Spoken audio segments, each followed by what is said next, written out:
Hi പ്രിയപ്പെട്ടവരെ, എല്ലാവരും സുഖമായിട്ടിരിക്കുന്നു എന്ന് വിചാരിക്കുന്നു. ഞാനും സുഖമായിട്ടിരിക്കുന്നു. ഇന്ന് നമ്മളുടെ വീഡിയോ എൻ്റെ ഒരു കമൻറ്റിന് ഉത്തരമാണ്. ഞാൻ കമൻറ്റിൽ തന്നെ അതിന് ഉത്തരം പറഞ്ഞിട്ടുണ്ട്. പിന്നെ എനിക്ക് തോന്നി അതൊരു വീഡിയോ ആയിട്ട് തന്നെ ഇട്ടേക്കാം. ചിലപ്പോൾ ആരെങ്കിലുമൊക്കെ കാണുവാണെങ്കിൽ ആർക്കെങ്കിലുമൊക്കെ ഉപകാരപ്പെട്ടാലോ എന്ന് വിചാരിച്ചാണ് ഞാനൊരു വീഡിയോ ആയിട്ട് തന്നെ ഇത് ചെയ്യുന്നത്.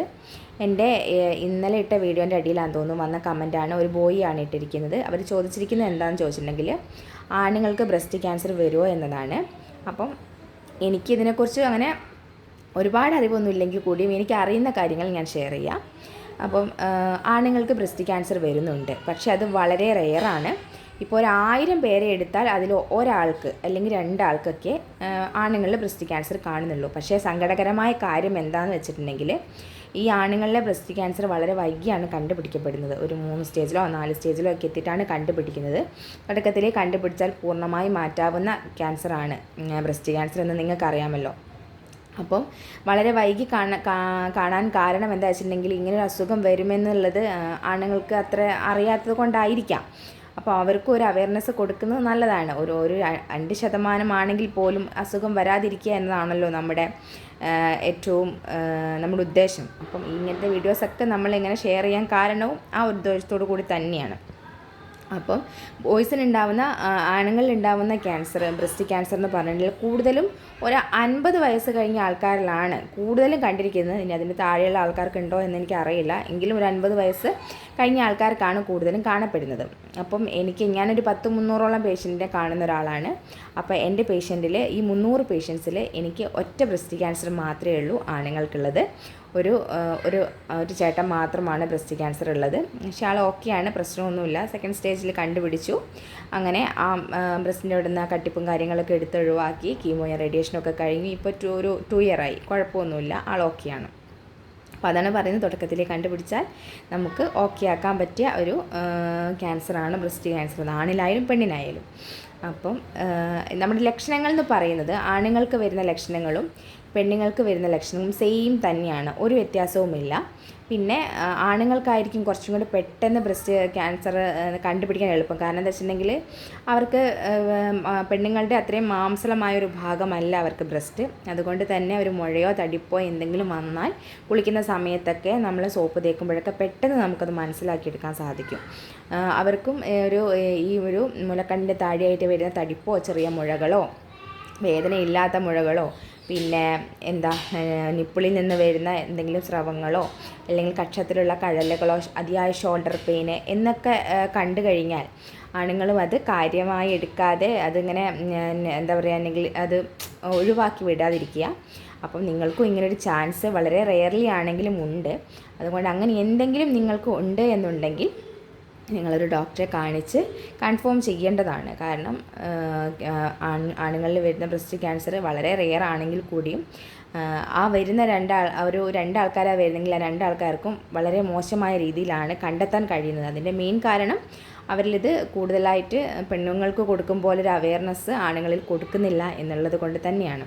അപ്പം ഏതെങ്കിലും ബോയ്സൊക്കെ എൻ്റെ വീഡിയോ, ആണുങ്ങളൊക്കെ എൻ്റെ വീഡിയോ കാണുന്നുണ്ടെങ്കിൽ, ഇനി പെണ്ണുങ്ങളാണ് കാണുന്നെങ്കിൽ കൂടിയും നിങ്ങളുടെ വീട്ടിലെ പുരുഷന്മാർക്ക് ഇതൊക്കെ ഒന്ന് പറഞ്ഞു കൊടുക്കുക കേട്ടോ. വളരെ റെയറായിട്ടാണ് വരുന്നതെങ്കിൽ കൂടിയും ആണുങ്ങൾക്കും ബ്രസ്റ്റ് ക്യാൻസർ കാണുന്നുണ്ട്. അപ്പോൾ നമുക്ക് പെണ്ണുങ്ങൾക്ക് വരുന്ന സെയിം ലക്ഷണങ്ങൾ തന്നെയാണ് ആണുങ്ങൾക്കും. നിപ്പിളൊക്കെ ഉള്ളോട്ട് വലിയും, വേദനയില്ലാത്ത മുഴകളോ തടിപ്പോ കാണും, കക്ഷത്തിലേക്ക് കഴലി ഉണ്ടാകും, ഷോൾഡർ പെയിൻ ഉണ്ടാവും, പിന്നെ നിപ്പിൾ വഴി ഡിസ്ചാർജുകൾ പുറത്തേക്ക് വരും. ഇതൊക്കെ തന്നെയാണ്, സെയിം ലക്ഷണങ്ങളാണ് ആണുങ്ങൾക്കും കാണുന്നത്. അപ്പോൾ ട്രീറ്റ്മെൻറ്റും നമുക്ക് സ്ത്രീകൾക്ക് കൊടുക്കുന്ന സെയിം ട്രീറ്റ്മെൻറ്റ് തന്നെയാണ് ആണുങ്ങൾക്കും കൊടുത്തുകൊണ്ടിരിക്കുന്നത്. സർജറിയാണ്, റേഡിയേഷൻ ഉണ്ട്, കീമോതെറാപ്പി ഉണ്ട്. ഇതൊക്കെ സെയിം തന്നെയാണ് ട്രീറ്റ്മെൻറ്റും കാര്യങ്ങളും ഒക്കെ ചെയ്യുന്നത്. പിന്നെ അതൊരു കമൻറ്റായിരുന്നു, അത് ബോയ്സിന് ഇങ്ങനെ വരുന്നുണ്ടോ എന്നുള്ളത്. അപ്പോൾ ഞാൻ പറഞ്ഞ കൂടുതലും 50 വയസ്സൊക്കെ കഴിഞ്ഞ ആൾക്കാർക്കാണ് ബ്രസ്റ്റ് ക്യാൻസർ ആണുങ്ങളിൽ കണ്ടുവരുന്നത്. പിന്നെ അതിൻ്റെ താഴെയുള്ള ആൾക്കാർക്ക് ഉണ്ടോ എന്നുള്ളത് എനിക്കറിയില്ല, ഞാൻ കണ്ടിട്ടില്ല. നമുക്കുള്ള ഒരു പേഷ്യൻ്റ് എന്ന് പറയുന്നത് പുള്ളിക്കാരന് ഒരു 60 വയസ്സോളം പ്രായമുണ്ട്. ഈ ബ്രസ്റ്റ് ക്യാൻസർ വന്ന ചേട്ടന് 60 വയസ്സോളം പ്രായം അയാൾക്കുണ്ട്. 2 വർഷം മുന്നെയാണ് അയാൾക്ക് വന്നത്. അപ്പം പുള്ളിക്കാരന് ഇങ്ങനെ തന്നെയായിരുന്നു, ബ്രസ്റ്റിലൊരു ചെറിയ തടിപ്പായിരുന്നു. പിന്നെ ആ തടിപ്പിന് ചുറ്റിനും ഒരു റെഡ് കളർ വരാൻ തുടങ്ങി. അപ്പോൾ അങ്ങനെയാണ് അവർ ഡോക്ടറെ പോയി കാണിച്ചത്, അങ്ങനെയാണ് അസുഖം അറിഞ്ഞത്. അപ്പം ഇപ്പോൾ സംശയം ഉണ്ടെങ്കിൽ അത് മാറിക്കാണുമെന്ന് വിചാരിക്കുന്നു. പിന്നെ ഞാൻ ഇതിപ്പോൾ ഒരു കുഞ്ഞു വീഡിയോ ആണല്ലോ, അപ്പോൾ ഞാൻ അതിൽ 1-2 കമൻസിനും കൂടെ ഒന്ന് മറുപടി ഇട്ടേക്കാം. ഒരുപാട് പേര് എൻ്റെ വീഡിയോസിൻ്റെ താഴെ ചോദിക്കുന്നൊരു ചോദ്യമാണ്, ചേച്ചി എനിക്ക് ബ്രസ്റ്റിൽ ഒരു ചെറിയ ഒരു തെന്നി കളിക്കുന്ന മുഴയുണ്ട്, അതിന് ഭയങ്കര പെയിനുണ്ട്, അത് പീരീഡ്സിൻ്റെ സമയത്ത് വലുതാവുന്നുണ്ട്, പിന്നെ അത് ചെറുതാവുന്നുണ്ട്, പിന്നെ അങ്ങനത്തെ കാര്യങ്ങളൊക്കെ ചോദിക്കാറുണ്ട്. അപ്പോൾ എല്ലാവരും ഒന്ന് ശ്രദ്ധിക്കുക.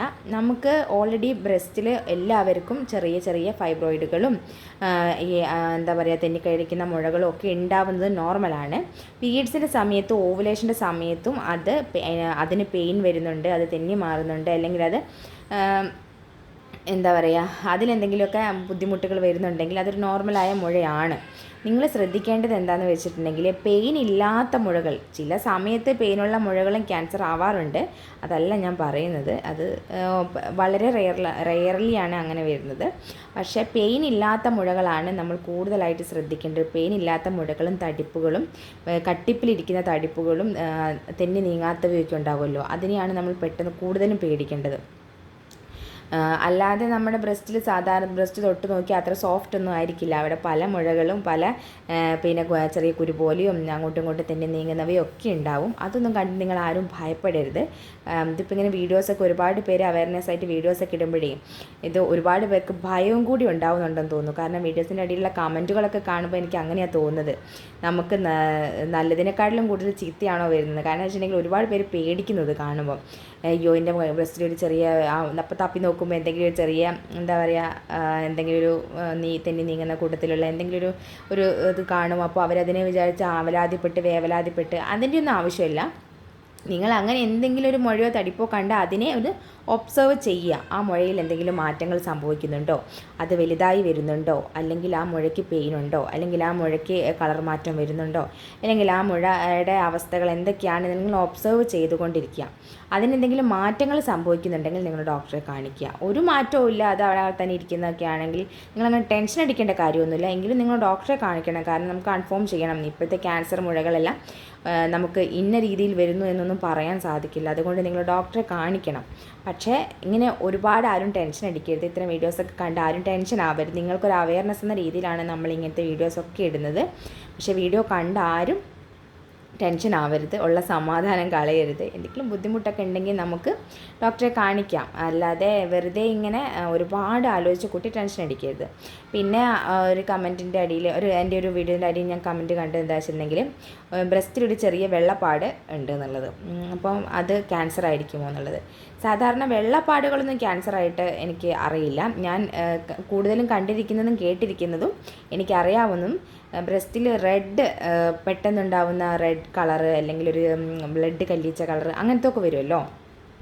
അങ്ങനെ കാണുന്ന എന്തെങ്കിലും അല്ലെങ്കിൽ അങ്ങനത്തെ എന്തെങ്കിലുമൊക്കെ കണ്ടാൽ അത് നമ്മൾ ശ്രദ്ധിക്കണമെന്നാണ് പറയുന്നത്. അല്ലാണ്ട് ചുമ്മാ ഇങ്ങനെ നമുക്ക് ഈ വെള്ളപ്പാണ്ട് വരുമ്പോഴൊക്കെ വരുന്ന വെള്ളക്കലകളൊക്കെ ഉണ്ടല്ലോ, അല്ലെങ്കിൽ എന്തെങ്കിലും ഈ ചിരങ്ങ് എന്നൊക്കെ പറയില്ലേ, എന്താണ് അതിന് പറയുക, ചുണങ്ങ് എന്നൊക്കെ പറയുന്ന സാധനം ഉണ്ടല്ലോ, അതൊക്കെ ഒന്നും പേടിക്കേണ്ട ആവശ്യമൊന്നുമില്ല.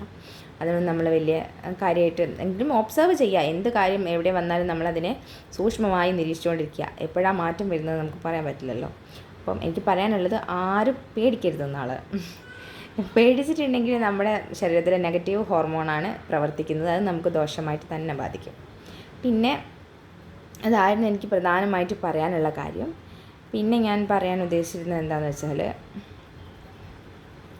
അതൊക്കെ തന്നെയാണ്. കൂടുതലായിട്ടും കമൻറ്റ് വരുന്ന കാര്യങ്ങളാണ് ഇങ്ങനെ ബ്രസ്റ്റിൽ മുഴയുണ്ട്, അതായിരിക്കുമോ ഇതായിരിക്കുമോ എന്നൊക്കെ ചോദിച്ചിട്ടേ. അപ്പോൾ ഞാൻ എപ്പോഴും വിചാരിക്കും, ഈശ്വര, എല്ലാവരും ഇങ്ങനത്തെ വീഡിയോസൊക്കെ കണ്ട് ഭയക്കുകയാണല്ലോ എന്നുള്ളത്. ആരും ഭയപ്പെടുകയൊന്നും വേണ്ട. നമ്മൾ കറക്റ്റായിട്ടും പറയുന്നുണ്ട് എങ്ങനെയുള്ള ലക്ഷണങ്ങളാണെന്നുള്ള കറക്റ്റായിട്ടും പറയുന്നുണ്ട്. ഒരു തലകറക്കോ അല്ലെങ്കിൽ ഒരു കാലിന് തരിപ്പോ ഒന്നും വരുമ്പോൾ നിങ്ങൾ പേടിക്കൊന്നും വേണ്ട. എന്താ പറയുക, അതൊക്കെ പല മെഡിക്കൽ കണ്ടീഷൻ്റെയും കാരണം കൊണ്ടായിരിക്കും, എല്ലാം ഒന്നും ക്യാൻസറിൻ്റെ ലക്ഷണങ്ങളും അല്ല. അപ്പം എല്ലാ ലക്ഷണങ്ങളും കണ്ട് എനിക്ക് അതുണ്ടല്ലോ എന്ന് കരുതി ആരും പേടിക്കരുത്. അപ്പം ക്യാൻസറിൻ്റെ ലക്ഷണങ്ങളിൽ നിന്ന് നമുക്ക് ഒരു ലക്ഷണങ്ങളെയും കംപ്ലീറ്റ് ആയിട്ട് നമുക്ക് ക്യാൻസറിൻ്റെ ലക്ഷണങ്ങളെന്ന് പറയാനാവില്ല. പല അസുഖത്തിൻ്റെ ലക്ഷണങ്ങൾ തന്നെയാണ് ക്യാൻസറിൻ്റെ ലക്ഷണങ്ങൾ. അതുകൊണ്ട് നമ്മളെല്ലാം ഇങ്ങനെ പറയുന്ന കേട്ട് നിങ്ങളാരും പേടിക്കരുത്. അതാണ് വീണ്ടും വീണ്ടും പറഞ്ഞുകൊണ്ടിരിക്കുന്നത്, ആരും പേടിക്കരുത് എന്നുള്ളത്.